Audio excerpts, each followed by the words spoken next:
Assalamualaikum warahmatullahi wabarakatuh. Nama saya Inayatul Fauziah dari Prodi PGMI semester 2A. Video ini diguna untuk memenuhi tugas UTS Ilmu Sosial Dasar.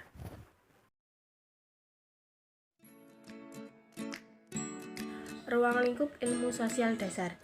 Pengertian ilmu sosial dasar adalah ilmu pengetahuan yang mempelajari atau menelaah tentang masalah-masalah sosial yang timbul dan berkembang di dalam sebuah masyarakat yang diharapkan dapat memberikan pengetahuan dasar dan pengertian umum tentang konsep-konsep yang dikembangkan untuk mengkaji masalah manusia. Tujuan ilmu sosial dasar. Sebagai salah satu dari mata kuliah dasar umum, ilmu sosial dasar mempunyai tujuan pembinaan mahasiswa agar 1. Memahami dan menyadari kenyataan-kenyataan sosial dan masalah-masalah yang ada di dalam masyarakat. 2. Peka terhadap masalah-masalah sosial dan tanggap untuk ikut serta dalam usaha-usaha menanggulanginya. 3. Menyadari bahwa setiap masalah sosial yang timbul dan dalam masyarakat selalu bersifat kompleks dan hanya mendekatinya dan mempelajarinya secara kritis.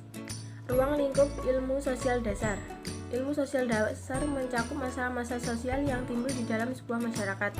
Untuk menelaah masalah-masalah sosial tersebut, hendaknya terlebih dahulu dapat mengidentifikasi kenyataan-kenyataan sosial dan memahami sejumlah konsep sosial tersebut.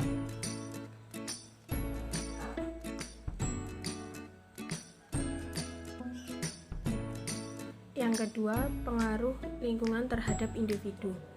Yang pertama, makhluk sebagai sosial. Yang kedua, pengaruh lingkungan terhadap individu. Yang pertama, sebagai makhluk sosial.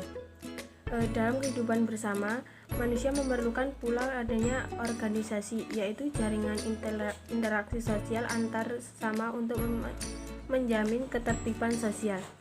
Interaksi-interaksi itulah yang kemudian melahirkan sesuatu yang dinamakan lingkungan hidup, seperti keluarga inti, keluarga luas, atau kelompok masyarakat. Lingkungan hidup itu sebagai tempat berlangsungnya bermacam-macam interaksi sosial antara anggota atau kelompok masyarakat beserta peranatanya dengan simbol dan nilai serta norma yang sudah mapan. Manusia memerlukan lingkungan sosial yang serasi untuk kelangsungan hidup.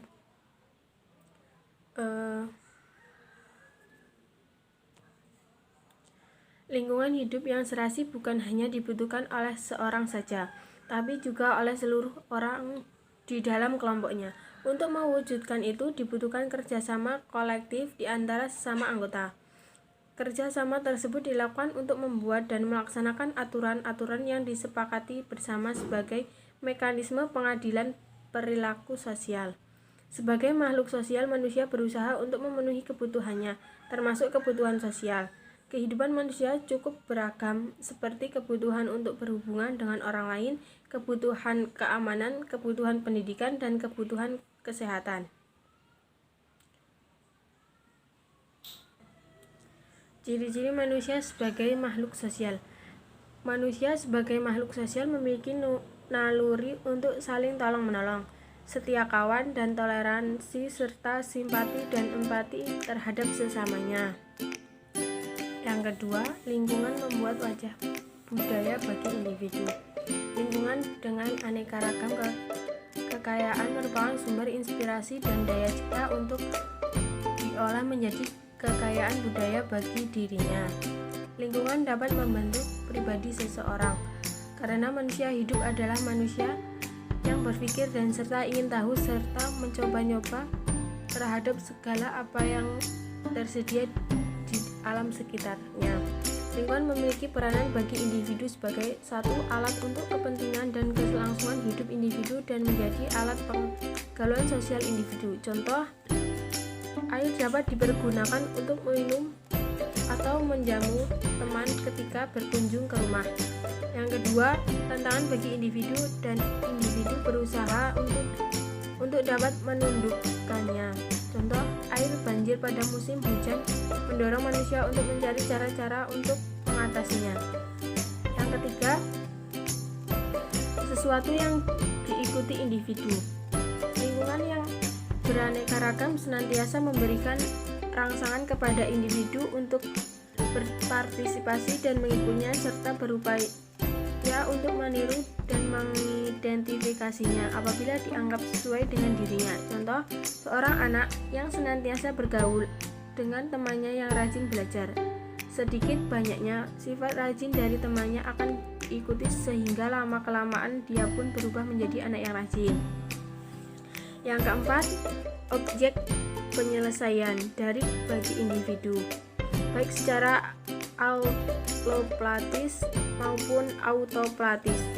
Penyelesaian diri alloplatis artinya individu itu berusaha untuk merubah lingkungannya. Contoh, dalam keadaan cuaca panas, individu memasang kipas angin sehingga di kamarnya menjadi sejuk. Dalam hal ini, individu melakukan manipulasian, yaitu mengadakan usaha untuk memulaskan lingkungan panas menjadi sejuk sehingga sesuai dengan dirinya. Sedangkan penyesuaian diri autoplatis, penyesuaian diri yang dilakukan individu agar dirinya sesuai dengan lingkungannya. Contoh, seorang juru rawat di rumah sakit.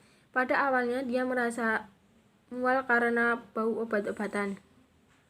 Namun lama-kelamaan dia menjadi terbiasa dan tidak menjadi gangguan lagi karena dirinya telah sesuai dengan lingkungannya. Itulah tadi sedikit materi-materi dari saya. Apabila ada salah atau kata, itulah tadi materi-materi yang dapat saya sampaikan. Kurang lebihnya saya mohon maaf. Saya akhiri. Wallahumma fiq ila aqwamit thoriq. Wassalamualaikum warahmatullahi wabarakatuh.